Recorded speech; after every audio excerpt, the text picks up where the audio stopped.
Welcome to Rad on Wrestling, episode number 2. We had to take a week off. We had a death in the family, and poor Derek right here is had to deal with some COVID. Yeah, How you feeling today, Derek? I definitely was able to kick out. Girlfriend and the baby are still on the ropes, but baby's doing great. Girlfriend on the ropes, but she's fighting hard and just trying to stay warm. Well, that's good. That she's the baby's good and everything. I'm gonna pull up some of our predictions from WrestleMania that we did not do very well. None of us did. Rob is you are the so far the person in the lead. Woo! But as a whole, none of us did good at all. Well, how do I say this? How do I explain it? It was a really heel mania. Yes, it definitely was. What were did you guys like WrestleMania? Night one I loved. Night two I had a lot of problems.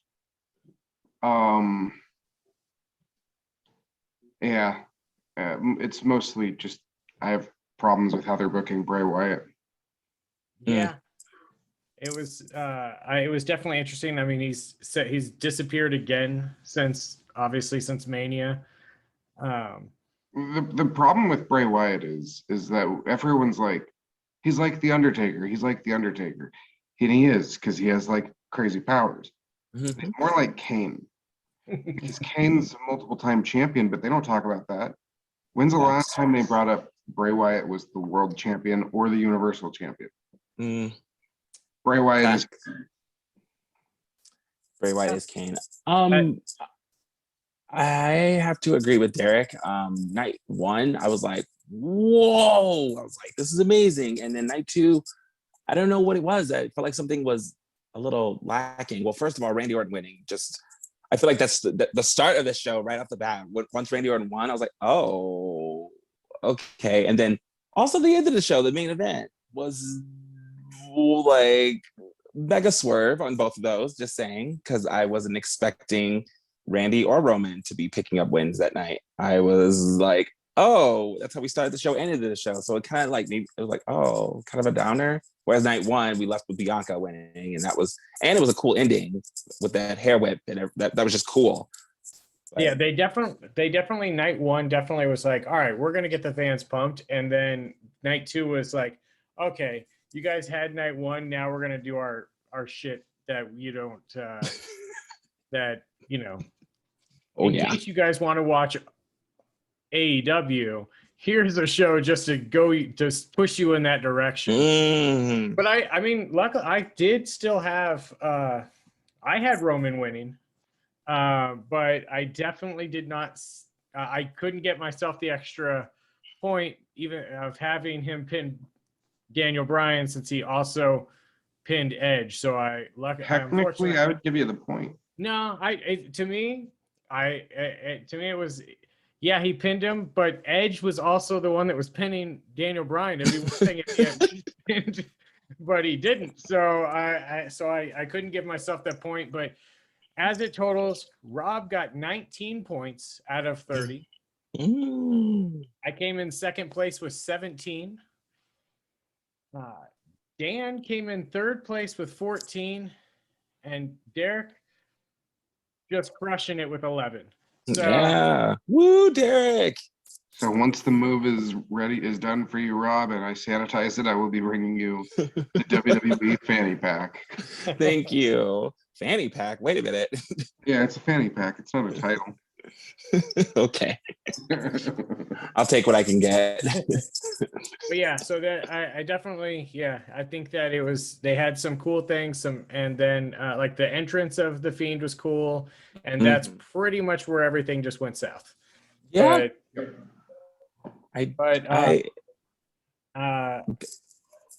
So WrestleMania is now behind us, and we move on to WrestleMania Backlash, which we will, I believe that's the next pay-per-view thing, or when, because that'll be the next one before All Elites. Technically, yeah, because Rebellion's tonight. I don't think Ring of Honor has anything. New Japan might have something, but I can't remember. I know it's not one of their big shows. I think right now they're doing Summer Struggle. Yeah, I've been struggling this summer to watch that, but yeah. So what's going? You don't love Will Ospreay's new IWGP title? I mean, I don't know if it was something that was said in our group chat, but was it they took Cody Rhodes' neck tattoo and put it on there, and that's now his new title? Yeah, but it's like still a really great tattoo. Is it though? Anyone that is willing to put their brand on their neck. You're right. It's okay. Yeah, that's true. There is a couple people that I'm sure has a Limp Bizkit tattooed on their neck, and so and that's not even their brand. But okay. So everything that's going on, let's move on to All Elite. Everything that's going on All Elite, what do you guys think of like what's going on with them, and is there stuff that you're as excited about or things that you're not excited about? Okay, so real quick. So right now, Kenny is wrestling Rich Swann for the Impact title. And he's doing the whole belt collector thing because he's the AAA Mega Champion. He's the AEW World Champion. And that's fine. But when's the last time we saw him with the AAA Mega title? Truth, yeah. And like, granted, we don't know. That could be a AAA thing. That could be a AEW thing, which I don't think it is because Rey Fenix and Penta are also the tag champions. So where are the belts? Yeah, I was just about to ask. Like, do they just okay? No, I don't know. Yeah, I mean, like they should have. If they're going with the belt collector storyline, they should have at least, even if they couldn't show it, mention it, because I mean they've shown the NWA Women's title plenty on the show, so it's not a thing of like, oh, we're not showing that stuff, but it could be a AAA thing, like you said, but you could still mention it, like. Yeah, and I mean.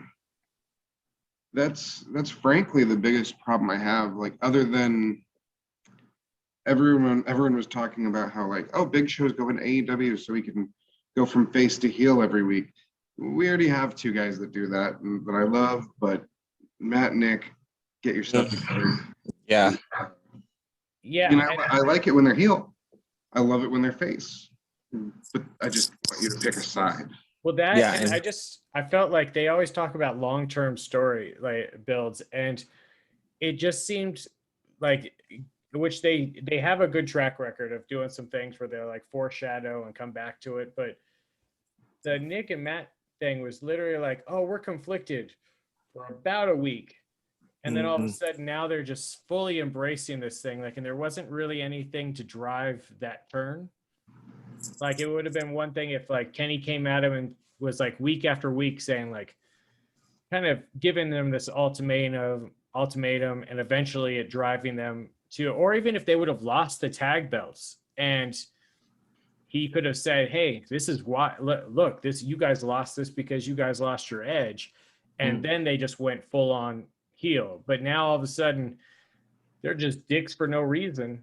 And well, I mean, it does all come from Don Callis and Brandon Cutler, saying they lost their edge and stuff like that. But like, the Bucks kind of fall into that weird category of people that if they're face or heel, they kind of do the same moveset. So really can't say they lost their edge, especially when they're carrying around titles. That's true. Kind of tweeners in a way. Yeah, like if they had lost their titles and then they were on a losing streak and then they were like, yeah, you guys lost your edge. Yeah. Like with the Young Bucks, they got rid of their tassels, but they're still like this pains me to say it, but I mean, like, they're like the Cenas of AEW. Like, if they lose, you're more surprised than if they win. Mm. That's true. And the odds are it'll be a good match, but you're not surprised if they win. Mhm. So while they're on a winning streak, they can't have lost their edge. Yeah. It doesn't make sense. Yeah, like I feel like there should have been a losing streak or a title loss, something to push about losing the edge. Like, you lost your edge, but you're still on top. So what's your motivation if you're basically just as successful as you were to begin with? Yeah. Storyline purposes. But yeah, I mean, I don't know. I definitely not a fan. I'm not honestly, their storyline is the only thing that I'm not into in AEW. There's a lot of cool things. I'm really interested in the which on the other side of that stuff is the Kingston Moxley tag team. I think that their dynamic seems really cool. Mm. Wait, who in Moxley? Eddie Kingston? Oh, Kingston. I thought you said Ethan. I was like, Ethan Page's was Kofi Kingston and Kofi Kingston, yeah. and He's Eddie cool. Kingston's Jamaican brother. But Oh, but no, they that like their whole tag team thing. I think that like they play off very well to each other. There's a lot of things with AEW. I'm not a big Lance Archer fan, but he that storyline with Sting is interesting. They've done a great job with Sting. Just having him in like this mentor type role. Mhm. Christian Cage, interested in what's going on there. I mean, Dark Order, they're still doing their Dark Order thing. Hangman still drinking his whiskey. Yes.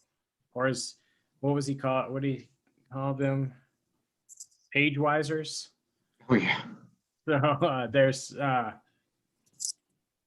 that is so yeah, basically everything in all elite besides the Young Bucks and Kenny is interesting to me. Yeah. So hopefully that changes. I'm sure it will. I'm sure it will in time. It will. And it's hard because like I'm definitely an elite fanboy. And sorry, I keep checking The results. Twitter. yeah. Oh, the result has been decided. And what is that? Yeah. They can now call him Kenny Three Belts. Oh yeah. So they went with the predictable nature of Kenny having the title, and now did Tony Khan just buy Impact because that company's just success? Well, I mean, at least I mean, with them going, I thought they would at least give the Good Brothers the tag belts back. Yeah, but I mean, FinJuice need it. Yeah, but I felt like if they were going to bury Impact, they might as well have just taken all the titles over to the other company. Oh, but no. But I guess maybe in a custody battle, New Japan got the tag belts, and well, speaking of New Japan and Impact, they announced Slammiversary tonight. Yeah. And they played a trailer that featured some pretty interesting people. Samoa Joe. Samoa Joe so these two were the primary. It was Joe and Chelsea Green, or Laurel Van Ness, for the AEW fans. It featured an Australian, I believe, a flag from Mexico, or a flag from Australia and a flag from Mexico. Then it had Mickey James, Naito, Muta, and Okada. Oh. Well, Okada had a very strong run in TNA, as I believe. He wasn't he world champion there? Or no, not world champion. Was he tag? No, he wasn't tag. King of the Wrestling Mountain. No. Was he X Division? No, he was he was on Explosion. He was the Explosion champion. Well, I wouldn't say champion. What? He was basically, I mean, he was literally booked to be Kaido from Green Hornet, and which has a lot of issues with it already. But I mean, honestly, I think that they need Naito right or Okada right now. If AEW had Okada and Omega, it would give them the power to go back to being like to the ratings they were, which I mean they're doing okay. Like it's not like, you know, now it's more, is Tony Khan buying Impact rather than will Impact survive? You know, we see like big casts just showed up there. Matt Cardona's there. Oh, that's Pretty good staying power, you know, it's like it's got plenty of talent, but just their weird booking with the AEW stuff. Yeah, I agree. I mean, it would be interesting if Okada does show up on Slammiversary, challenges Kenny Omega for the Impact Championship, and then takes it off of Kenny. Because I feel like realistically, you have two options of people that could legitimately come into Impact to be the person that takes the belt from him, and it being Okada for their history or Samoa Joe. Yeah. Because if Samoa Joe comes in and said, because I feel like if Samoa Joe goes to AEW is already too packed. I was saying that the other day. Yeah. It's if you add another big roster member over there, what's going to happen to him? And but somebody like Joe comes to Impact, that brings more eyes to a third brand. True. I mean, obviously there's more than that. There's also Ring of Honor and New Japan, but Joe has history there. Yeah, and I mean, until AEW actually gets their rosters organized, because like I just looked at like Dark Elevation, and they have like the best friends on it, and I'm like, okay, that's cool, but they're already on Dynamite. Why are they over there? Yeah. They have, I think, 5 and Dime from Dark Order, so 5 and 10. They're gonna be on Elevation. Why? Like, put one group, like, put, you know, if they're gonna do best friends, cool. Then don't put Dark Order. Don't put other people who are in title contention. Yeah. Like, have them separated. Let Elevation be AEW's NXT. Yeah. I agree. I think that's the issue with mainly AEW and WWE. They have so many wrestlers. It's like they don't know what to do. It's like it's too packed, and it's like you guys have so many shows. Like spread them out a little bit. Like I don't know, just too much. It's just too much of the same people. It feels like sometimes, if that makes sense. Yeah. And I agree. Like Elevation should be basically like an NXT. Build some characters. Yeah, and then you have so many. You can have the matchups, and if you know, AEW has a strong fan base. Obviously, it's showing in the numbers on Wednesday. They've broke 1 million.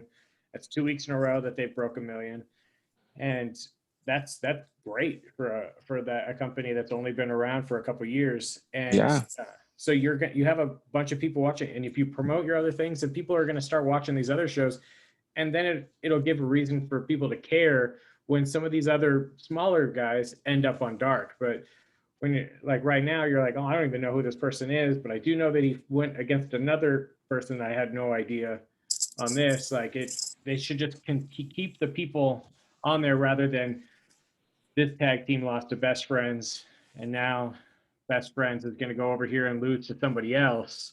And then it's just like there's no balance.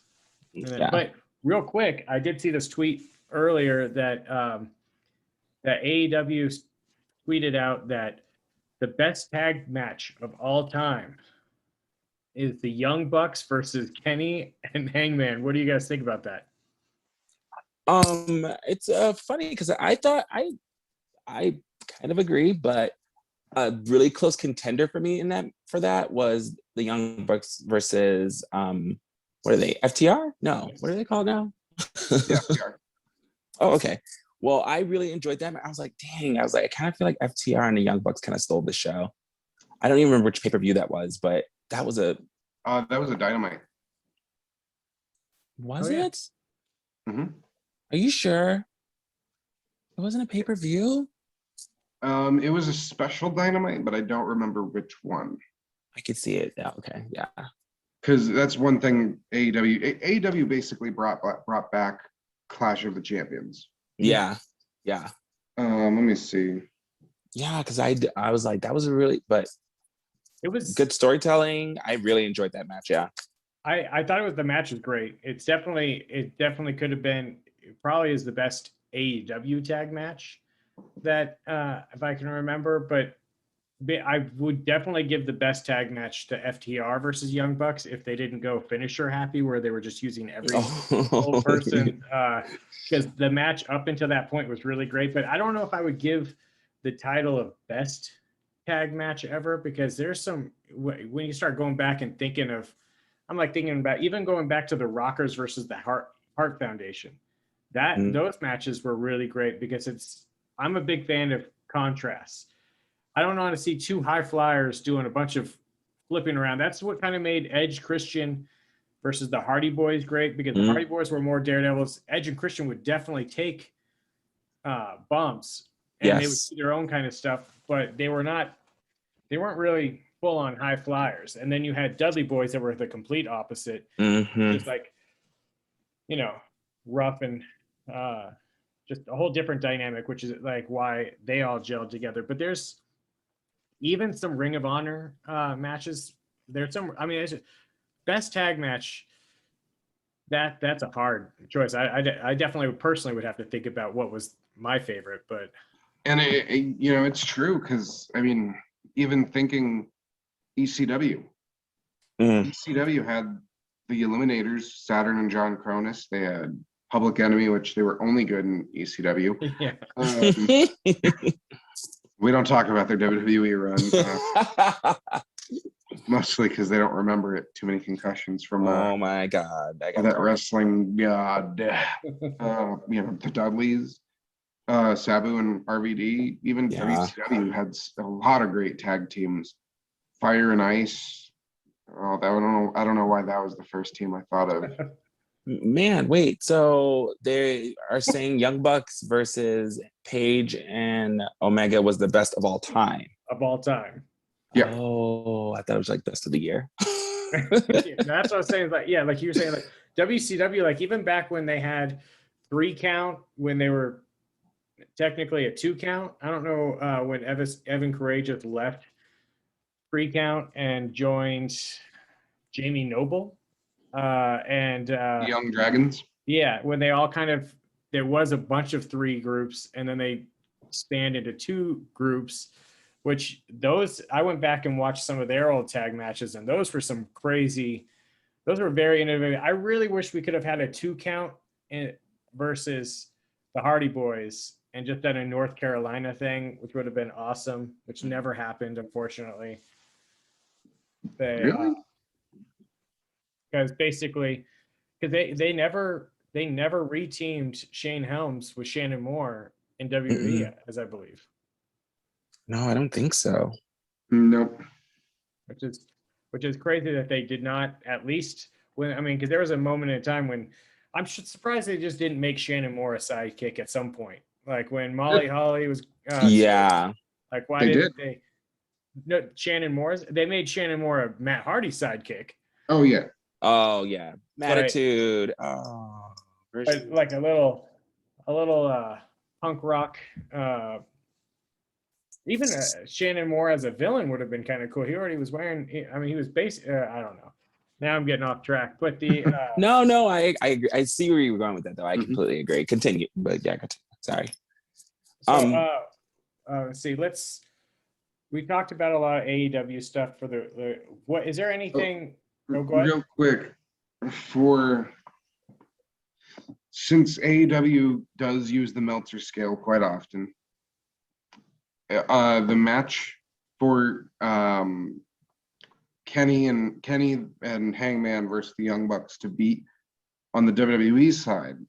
The highest rated tag match is Mustache Mountain versus Undisputed Era at a 5-star. The one that follows that is a 4.75 star match, which has Edge and Christian versus the Dudleys versus the Hardys versus Jericho and Benoit in a TLC match on SmackDown. On SmackDown. Ironically, they had another 4.75 star, which might have been Triple H's highest rating matches. It was a 2-man power trip versus Jericho and Benoit. That was a good match. Yeah. Is that when Triple H tore his quad though? Yes. Is that match? Yeah, because Woo. that's another thing. You brought up a good point about like when it comes to tag matches though, because there was a ton of great NXT matches. Yeah. Or just freaking Red Dragon versus like so much good. There was so much, like there was a small portion where it was just like every team. Even right now, there's still some really great tag teams. I agree. Like, Brazongo's still not go. I'm surprised they haven't given them like a little bit of a run. The dynamic of Killian Dane and Drake Maverick, they're very that's really cool. Their tag division is really good, and but even and then having back when Gargano and Tomasa Ciampa, DIY. Yeah, DIY, and that like there was just I feel like that one of theirs might be in my top matches.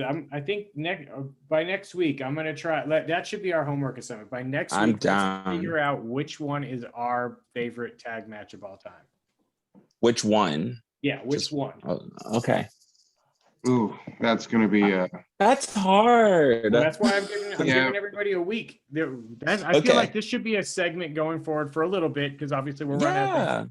And then after that we'll figure out another best of and figure out like because obviously it's opinion based. So it's not there's no right or wrong. If somebody wants to come at me and tell me that what?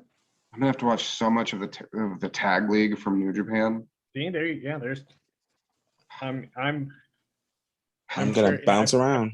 I probably won't be doing that same type of homework, but I'll be interested to see your research on that. And I will but okay, so let's move on to WWE real quick. What are some things that you're liking and disliking with WWE? I'm gonna be totally honest. I have not been keeping up with a lot of WWE after Mania. It's mainly just because I'm moving, but from the things that I can see, I think Roman's facing Bryan next week, and it's loser leaves SmackDown. Yes. So thoughts on that? I'm assuming Bryan's losing, probably gonna go down to a part-time employee, show up just for major little things here and there.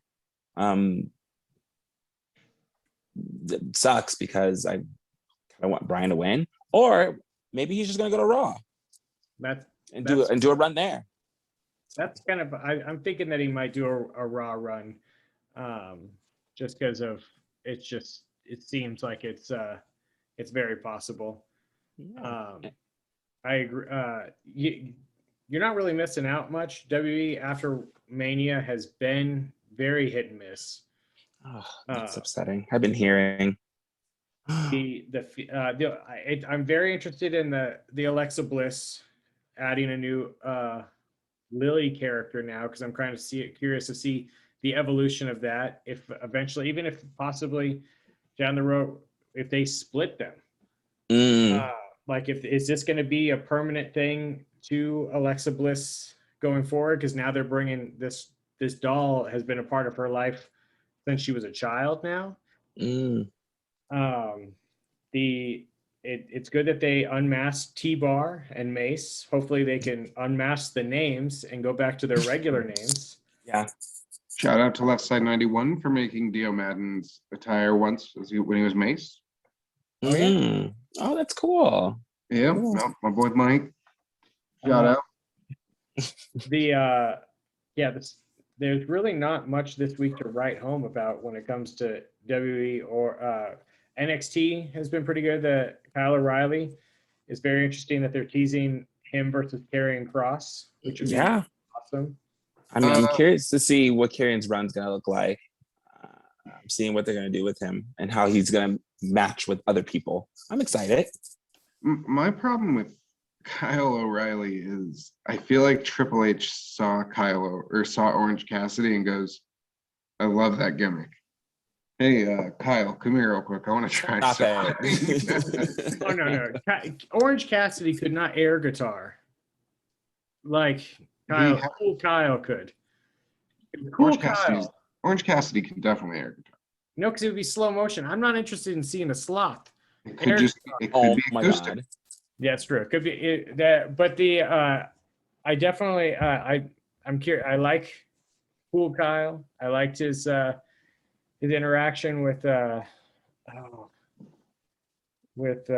who's the new $1 million man from Gator Town. Cameron Grimes. There you go. Oh my gosh. I'm really digging Cameron Grimes, not even gonna lie. They've done a great job with him because I thought for sure once he signed, it was going to be. I didn't know how long he was going to last. I thought maybe he would get a small little push because he's very capable. He's very good in the ring, but Of course, he was trained by the Hardys. Yeah, but like when he was in Impact, he lacked character, and that was like his big. And now he's definitely got character. Yeah. Well, he lacked character until just recently because he wasn't $1 Million Grimes up until. No, but he was still interesting. He was interesting before he was a millionaire going against Dexter Loomis, and That's true. had that whole like pretty much once he really like not when he essentially got this gimmick, but once he started understanding his gimmick and just embracing it. Because I feel like that's the thing. You'll see NXT kind of give somebody a gimmick. And sometimes it's a hit, sometimes a miss. But once they really hit it and they go like Johnny Gargano and The Way. Yes. If you would have told me Candice LeRae and Johnny Gargano are going to go heel and it's going to work, and it I wouldn't have believed it. Like I now wouldn't they have believed do a it. great job. I didn't think I could ever see Candice LeRae as a heel, and because she was just the epitome of babyface. Yeah. Also, so was Johnny. True. But, It was like watching Tinkerbell and Peter Pan turn heel. yeah. Yeah. Like It they literally grew up. is. Granted, grew up. they are heel. Yeah. Peter Pan's the Grim Reaper. And I like Stop it. Indy Hartwell's interaction with Dexter Loomis. They're doing theirs is very interesting. Dexter Loomis is just great. My only issue that I have right now with Dexter Loomis, and it isn't even so much Dexter Loomis or the other person involved, but I already saw Dexter Loomis and Eli Drake in Impact, and I think I saw it in NWA. So, like, I know what they can do. Like, Yeah. I'm stoked, but like at the same time, like we saw Sam Shaw and Eli Drake, multiple times. Absolutely. But if, wrestling history, you're always going to see people revisit things. Now, unfortunately, True. you are correct about things like they haven't had long careers. So when you revisit things that soon, where people are like, but I'll be honest, Dexter Loomis has become such a character. I do know he was in Impact, even when it was just TNA. Like he had a run there, but he's done a great job of making me forget that he was basically an American Psycho type character there, and now he's just a very his mannerisms, his crawling into the ring is very good. And Eli Drake is definitely still Eli Drake as LA Knight. And I think he's got a huge future there. Mm-hmm. Definitely, probably world championship or NXT championship there, unless he just gets so good on the mic that they're gonna suck him up to Raw or SmackDown. Right. Oh no. Which also Sam Shaw or Dexter Loomis is also a winner of TNA's Gut Check. And the only person that said no to him was Al Snow. Bruce Pritchard and Taz both said yes. That is a that's a fun little fact there. New facts. I mean, they said no to Adam Pearce, so Yeah, scrap. You don't say no to Scrap Daddy. mm-mm. But yeah, I feel like that's NXT has been very interesting lately. I'm glad that they both moved because now I feel like there's not like, oh, we got to one up you. It's both programs I feel have done have just been put on. The last 2 weeks have both put on great products rather than like, oh, we got to just one up the people. I like that both programs let you know way in advance of what matches are going to happen, as opposed to like Raw, SmackDown gives you like a main event that, or even in their previews that they just changed later in that day before the show. Like, oh, we're going to have this happen. And they're like, let's just erase that. That's Vince McMahon has crumpled up the script and moved on. Yeah. Speaking of Vince, Oh. I don't know if you guys saw, but because of A&E, Vince has returned to WWE TV on Lost Treasures, which Ben Brown, if you ever see this, I'm waiting for my royalties. Great concept for the show, but I pitched it. And it's super cool because they had Vince come on. They actually had Mick Foley redo the hospital visit. Oh, I saw that. Yeah. And it was great because Vince goes, there better not be a bedpan. Yes. So it's recording that and what was it? The Austin biography. So good. Oh yeah, I did watch the Austin biography. Like there was stuff on there that I was like, oh, I watched it and I was like, I know everything about Austin. I did not know some of that stuff. And we'll have Piper and the Undertaker's episode of Lost Treasures that I pitched should be available by the end of this. Ben Brown, you owe me money. I'm actually recording those both as we speak. I will be watching it on demand tomorrow probably. Ooh. Check it on the A&E app because that's right. That's basically what I'm doing on. I'm not. I don't have A and E. Yeah. Usually when I'm like, oh, what programs do I need? Like when I'm trying to figure out which cable subscriber I'm using, which I'm currently doing YouTube TV, I was like, need it. And all of a sudden I was like, oh, A&E. I'm sure it's on there because who watches that? And then sure enough, YouTube TV doesn't watch it because they didn't know it was a TV show. But I'm glad that content is free on their app. So yeah. And I'm stoked because YouTube TV has Vice TV, I believe. So that's where I was. That Dark Side of Wrestling. Which, when that comes out, should we do? And like, I know that this is on our Ground and Wrestling right now, but should we do an after the show for Dark Side of the Ring if at least two of us are available? We could definitely. We could definitely have. I figure we're just going to keep doing these Sunday weekly recaps. But if there's, I feel like anytime that there's a big event or whatever, where there's always room for mini episodes. So there might be mini episodes that show up on YouTube and Spotify.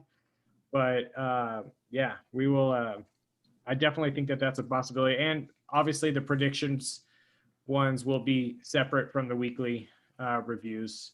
So why not add it, especially as you get all moved into your house and you get fully better and well, because everybody else in your house gets better. Because when Rob moves, he'll be about as close to me as Dan is to you.